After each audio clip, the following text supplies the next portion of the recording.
The room is quiet, but his energy isn't. He leans closer, fixes his stare, and the moment feels tense, not tender. There's no playful setup, no easing in. Just a blunt line that freezes timelines mid-scroll. A pause, a breath. He tells her directly she was lying. Viewers replay that sentence again and again, as curiosity and outrage quietly collide. Like that. I don't like that at all, because I'm telling you to your damn face, you was a bold-faced, bald-headed, Each time the clip resurfaces on timelines, his frustration is impossible to miss. His jaw stays tight, his tone sharp, carrying the weight of months of built-up tension. On the other side of the split screen, Tamar's interview plays in stark contrast. She calmly explains that she simply attended a friend's birthday and even hosted one herself, insisting she doesn't truly remember what happened afterward. Her voice is softer, distant, almost emotionally removed from the moment. Two people, one night, completely different energy. As always, the internet rushes in to fill the silence. Side-by-side edits begin circulating, pairing his detailed account with her vague recollection.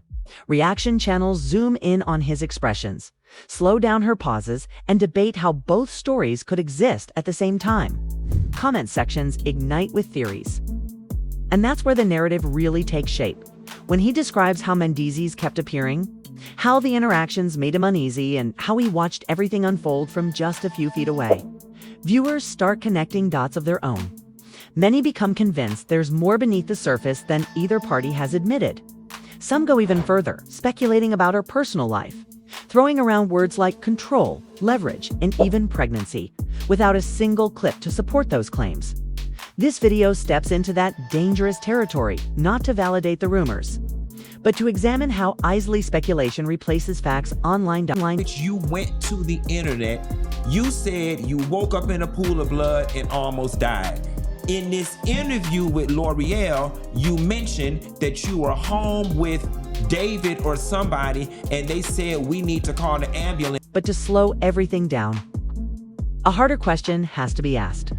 What do her statements and his timeline actually reveal about the seriousness of the Mendeecees situation once rumors and headlines are stripped away? When that analysis begins, one unsettling idea keeps resurfacing in the comments. She may not have spoken that night, but it's possible she said more than she intended. As the video ends, the atmosphere shifts. It starts subtly with stiff shoulders, shallow breaths, and silence between words. He recounts the night the way someone revisits a scene they've replayed countless times. Not by choice, but because the story has been rewritten without them.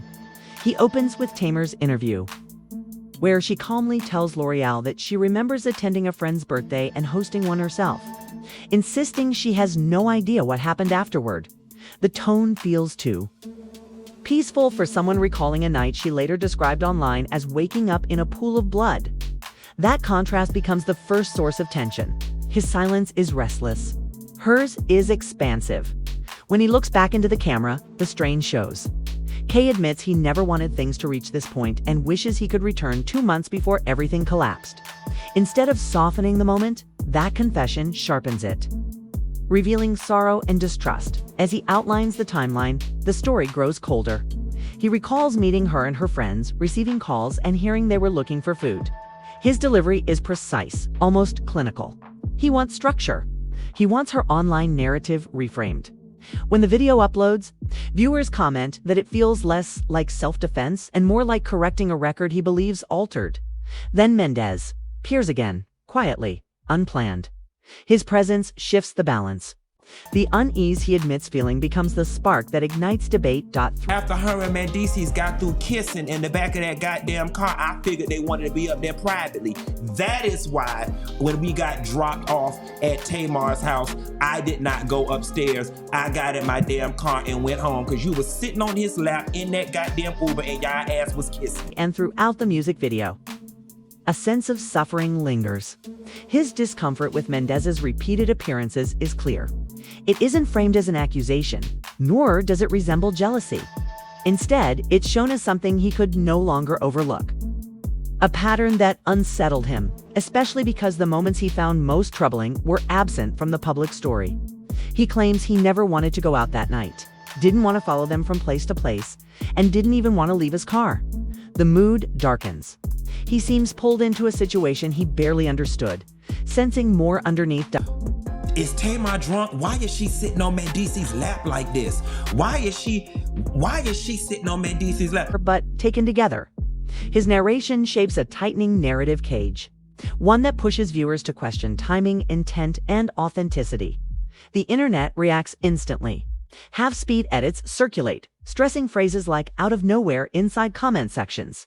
People begin comparing his unease with her uncertainty.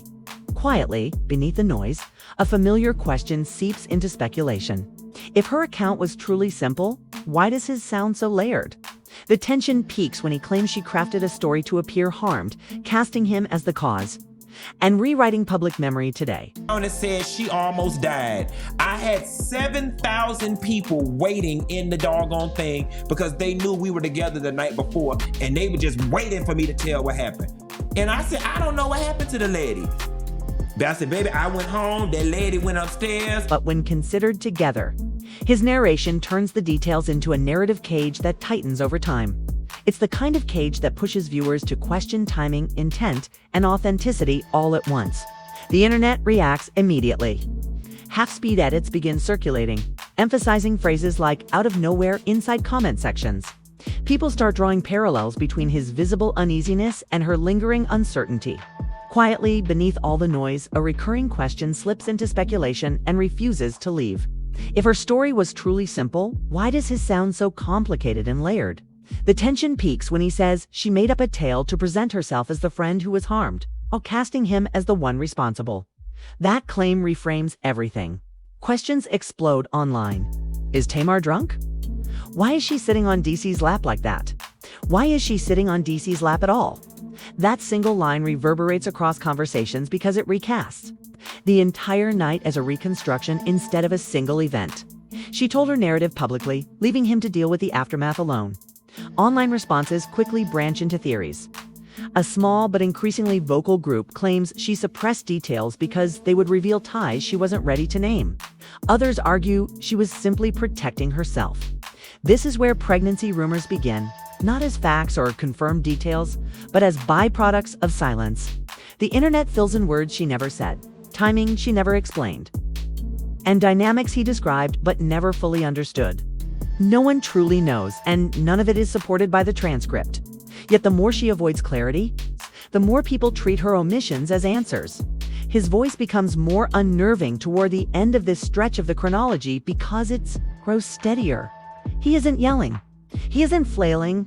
He's explaining. Her calm delivery and fragmented explanation sharpen the contrast. The tension between their stories feels less like miscommunication and more like the beginning of an unraveling. The question hangs heavy as he revisits each detail again.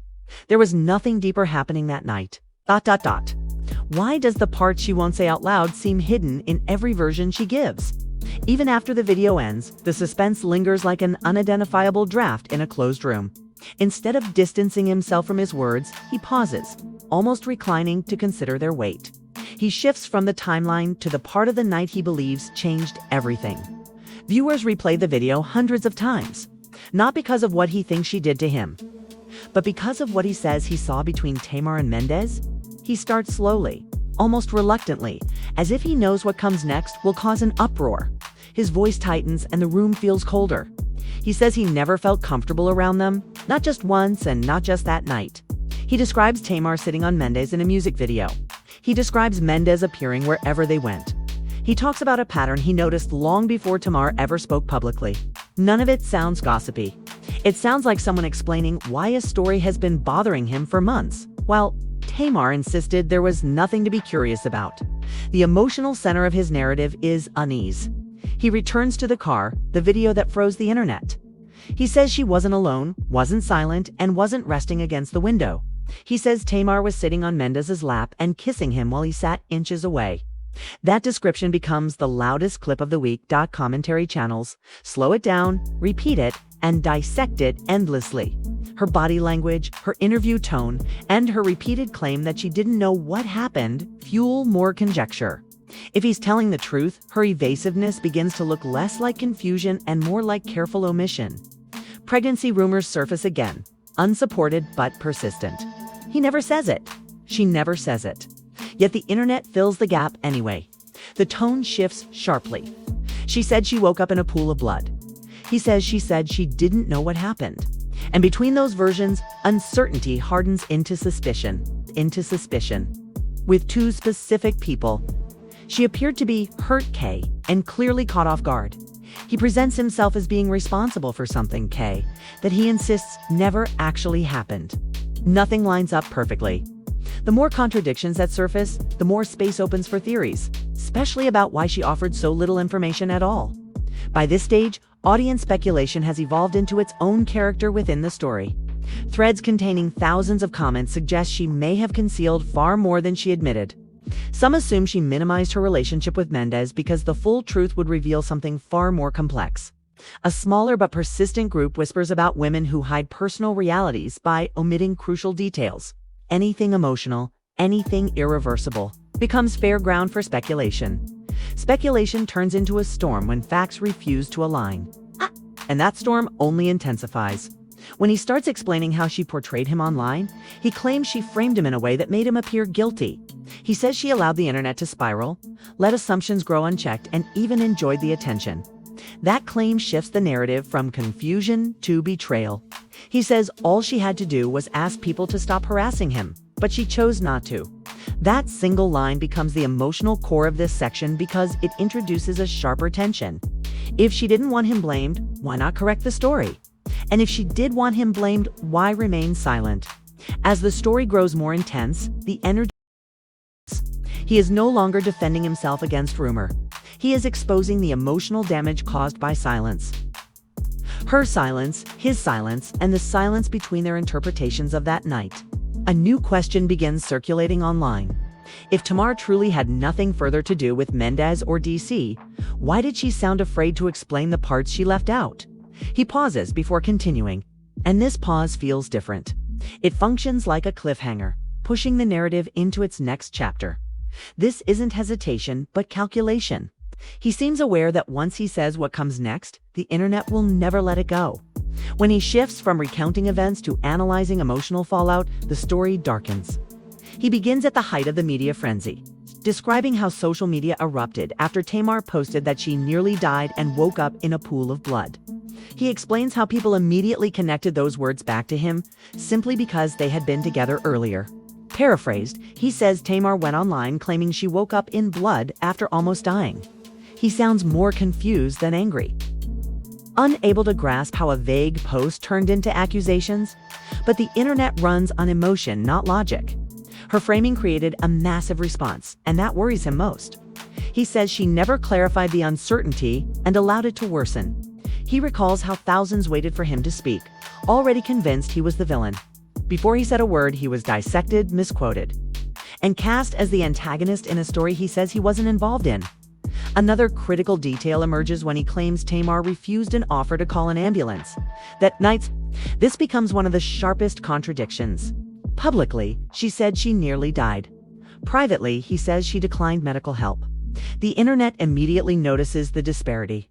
People question whether the reactions match the severity of her claims. Some speculate her refusal was meant to shift focus away from her injuries and onto surrounding circumstances. There is no proof, only theory. But theories thrive where clarity is missing. He adds that after her dramatic post, he urged her to revise the narrative. He says she did, but deleted it the next day. That deletion becomes a mystery itself.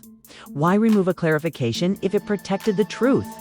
He doesn't accuse directly, but his questions linger. Tension rises when he addresses being called condescending. He explains he referred to her as that lady, not out of disrespect, but disbelief. Parts of the story didn't make sense. Disbelief becomes the center of this segment as he adds detail after detail, focusing on how the story was constructed afterward rather than what actually happened. He says she enjoys chaos and thrives on drama. He suggests she knows how to manipulate online narratives. If she enjoys attention, leaving the story unresolved may not have been accidental. This is where pregnancy rumors gain traction, not because either of them mentions it, but because silence invites interpretation. Her emotional detachment, her minimized connection to Mendeecees and DC, and her selective memory cause viewers to ask the question she never answers. Was she hiding something deeper? Something personal? something irreversible. Then the narrative pivots sharply. He says he wasn't the one truly affected. According to him, Yandi was. The moment he names Yandi, the internet reframes everything. Suddenly, Tamar and Kay are no longer the only figures involved. Collateral damage enters the story. When he ends on that note without explanation, the silence becomes cinematic. Yandi, the person connected to Mendeecees, is positioned as the one who suffered most. The internet rewrites the narrative yet again, not just questioning what happened, but why Tamar chose to tell it the way she did. Each question sharpens, and none disappear. The unanswered questions linger, multiplying daily. Shaping perception after facts stop moving.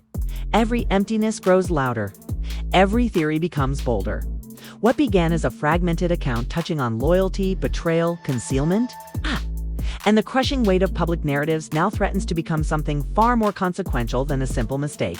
Inside that silence, and within all that unsaid tension, the next chapter begins forming as the possibility of pregnancy emerges as the theory no one can ignore. The timeline surrounding Tamar and Mendeecees becomes more tangled than anyone anticipated. The silence following that final statement doesn't feel accidental. It feels loaded, heavy, like a door he refused to open, but the internet slammed shut anyway once speculation took hold. Viewers are no longer examining only that night. They are reviewing every aspect of Tamar and Mendeecees' relationship. Every glance, every pause, every evasive answer is replayed and reinterpreted. Commenters suggest Tamar may have been dealing with something deeper she never fully addressed. Something that could explain her contradictions, emotional distance, and gaps in memory. This documentary's title is inspired by that idea. Viewers call it the missing piece. He continues speaking without realizing his words are now embedded in a darker narrative. He moves from recounting events to describing the psychological toll of living inside a rewritten story. His tone shifts from irritation to exhaustion, suggesting he's carried a reality he never wanted. He explains how he warned Tamar, urged her to leave the internet alone, and pleaded with her to stop centering him in the situation. He insists he didn't need her money, influence, or access. He wasn't there to gain anything. When he says, "I was your friend genuinely," that line becomes heavily scrutinized. If he was truly her friend, why leave him to face the fallout alone? That question fractures into more theories. Some believe Tamar was overwhelmed and emotionally incapable of explaining herself. Others argue she was protecting someone else. The loudest group claims she couldn't correct the story without exposing something she wasn't ready to reveal. That's when the pregnancy theory takes on a life of its own. Not because the transcript mentions it, not because witnesses confirm it, but because the internet always fills silence with the most dramatic explanation available. His timeline reinforces that belief. He describes behavior that contradicts Tamar's portrayal of a casual connection, including her sitting on Mendeecees' lap and kissing him in the car. He says he stayed behind because he sensed they wanted privacy. He recalls the night feeling organized rather than spontaneous. Each detail fuels speculation. If their bond was deeper than she admitted, what else was omitted? Silence doesn't need proof. The center of it all. A blank canvas repeatedly rewritten. The nightclub calls become another focal point. Viewers question why Tamar was sitting on Mendeecees' like. He just them appearing confused. The noticed, then something significant must have been happening. Social media timelines multiply. Her statements claiming she didn't know what happened are compared against descriptions. Her selective memory invites more doubt. The narrative pivots again when he discusses harm.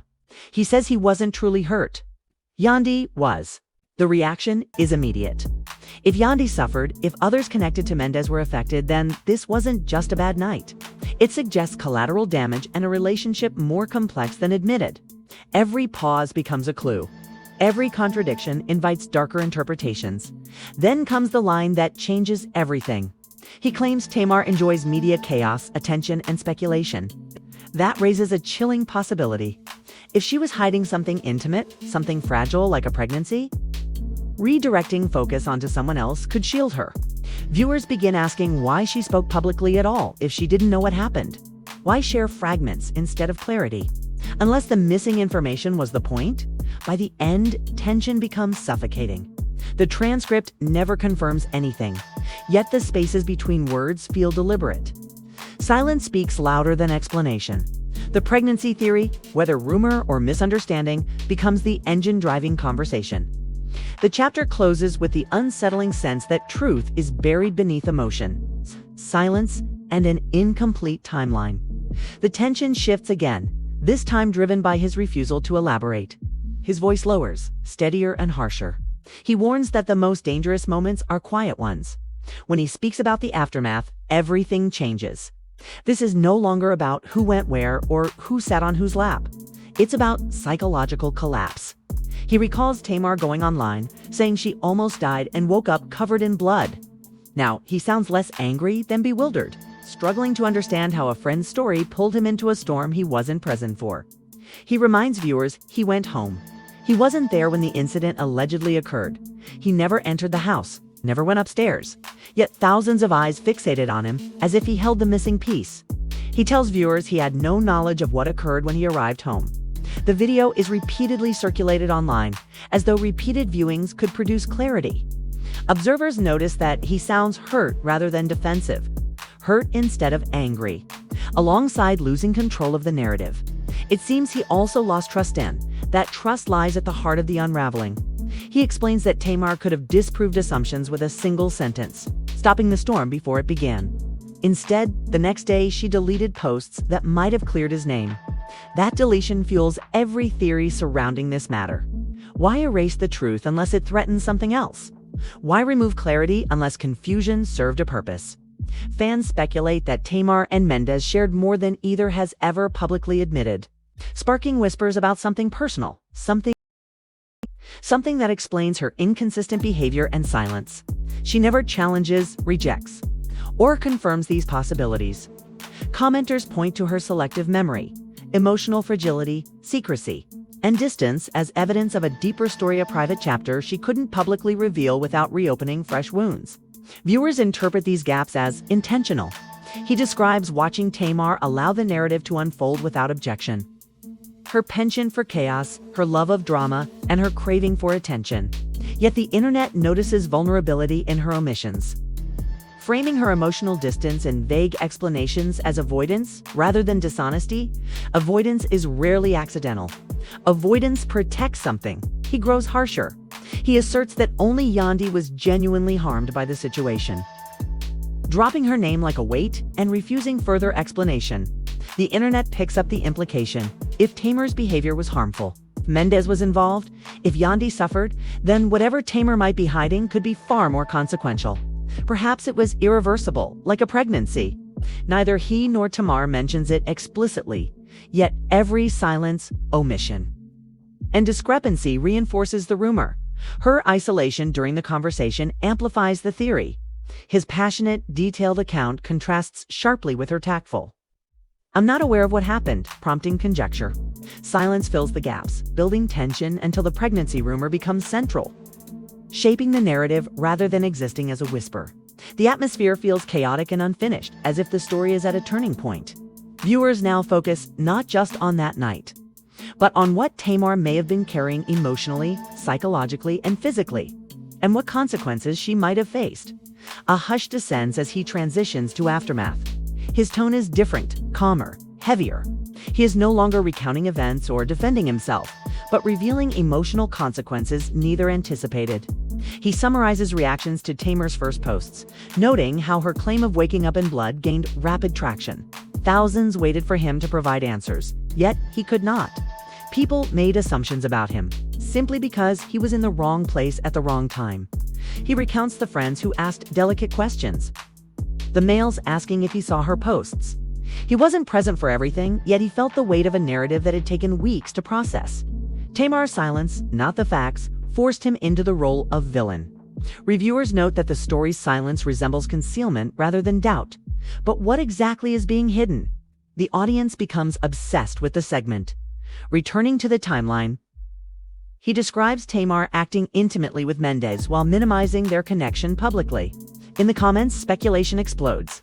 Some claim emotional conflict explains the behavior. Others argue it's a cover-up. Many suggest she was hiding something she couldn't discuss publicly. The pregnancy rumor grows not from his words or hers, but from every facet of their past pointing to a deeper secret.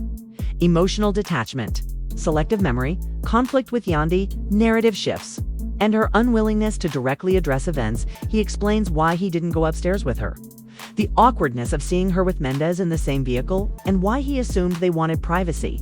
In his view, she acted less like someone confused or unhappy, and more like someone immersed in a private moment. Each detail fuels speculation, leaving the internet to interpret the silences and omissions. And at that very moment, the internet explodes. Their closeness, their intimacy, every glance and gesture becomes a focal point. Club members contacting about the incident shift the discussion from were they involved to what extent. As speculation grows, viewers are drawn to the pregnancy theory, not confirmed, unverified. Purely conjecture, but the patterns seen everywhere. He talks about the emotional toll, explaining how Tamar portrayed him as mistreating her, letting the narrative unfold around him without correction. Her silence, deliberate or otherwise, hurt him. He felt duped. Betrayal, he says, makes people question hidden motives. At its quietest, the transcript reveals that Yandi was the only one genuinely harmed. That statement alone fuels connections. If Yandi was hurt, if Mendeecees participated, if Tamar spent multiple nights in emotional turmoil, then protection of something personal seems likely. Her ambiguity begins to appear protective rather than confused. Perhaps her remoteness caused her lack of emotion. Perhaps she hid the weight of something deeply personal. Every contradiction, omission, and discrepancy aligns with this unspoken theory. The documentary chapter leans on the idea that Tamar may have been coping with a pregnancy related to Mendeecees. Though unverified, it shapes the audience's understanding, filling gaps the transcript leaves behind. When he describes his quiet suffering and emotional fallout, it becomes painfully clear. He wanted peace, clarity, and truth. But the internet rewrites everything, filling silence with theory. Tamar's selective storytelling now dominates discussion. The pregnancy rumor becomes central, defining the controversy. Even after the video ends, viewers continue analyzing. Every pause, every unexplained detail, every omission is scrutinized. The story becomes collective, a puzzle where silence carries meaning. People wonder if the truth was accidentally exposed. As speculation grows, the public's interpretation shapes the narrative, leaving us to ask, did Tamar inadvertently reveal too much? Or are these two perspectives simply filtered through vastly different emotional lenses?